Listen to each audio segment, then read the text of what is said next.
ఎప్పుడైనా ఎక్కడైనా మీ చేతిలోనే వార్తా ప్రపంచం. మీ మొబైల్లో, మీ కంప్యూటర్లో, మీ టీవీలో సాక్షి టీవీ డిజిటల్ ప్రసారాల కోసం లాగిన్ అవ్వండి www.youtube.com/sakshi-tv. సబ్స్క్రైబ్ సాక్షి టీవీ యూట్యూబ్ ఛానల్. శ్రీలీలకు ఏం కాలేదు, శ్రీలీల సేఫ్. శ్రీలీల గురించి టెన్షన్ పడాల్సిన పని లేదు. ఇది నిన్నటి నుంచి సోషల్ మీడియాలో ట్రెండింగ్ టాపిక్. ఇదంతా చూసి డాన్సింగ్ క్వీన్కు ఏమైందని ఆమె ఫ్యాన్స్ టెన్షన్ పడ్డారు. టాలీవుడ్లో గందరగోళం కనిపించింది. ఇంతకీ శ్రీలీలకు ఏమైంది? ఎందుకు ఇలాంటి స్టోరీస్ కనిపిస్తున్నాయి?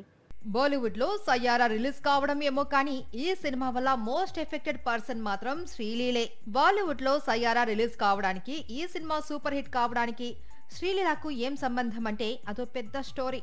శ్రీలీల బాలీవుడ్ వరకు వెళ్లి ఆషికీ 3 అనే చిత్రం చేస్తుంది. ఇది ఆమె మొదటి హిందీ చిత్రం. సయ్యారా రిలీజ్ కి ముందు వరకు ఆషికీ 3 మూవీకి చాలా క్రేజ్ కనిపించింది. ఎప్పుడైతే సయ్యారా రిలీజ్ అయి ఆషికీ 3గా ఆడియన్స్ కు దగ్గరైందో, 400 కోట్లకు పైగా వసూళ్లను రాబట్టిందో, శ్రీలీల హిందీ డెబ్యూ మూవీకి కష్టాలు ప్రారంభమయ్యాయి.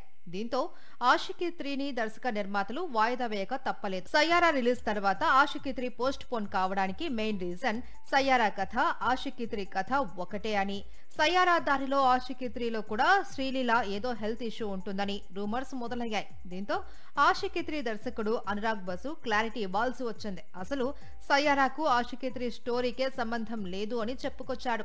అంతే, తన సినిమాలో శ్రీలీలకు ఏం కాదు అని క్లారిటీ ఇచ్చాడు. దీంతో శ్రీలీల ఫ్యాన్స్ కాస్త కూల్ అయ్యారు.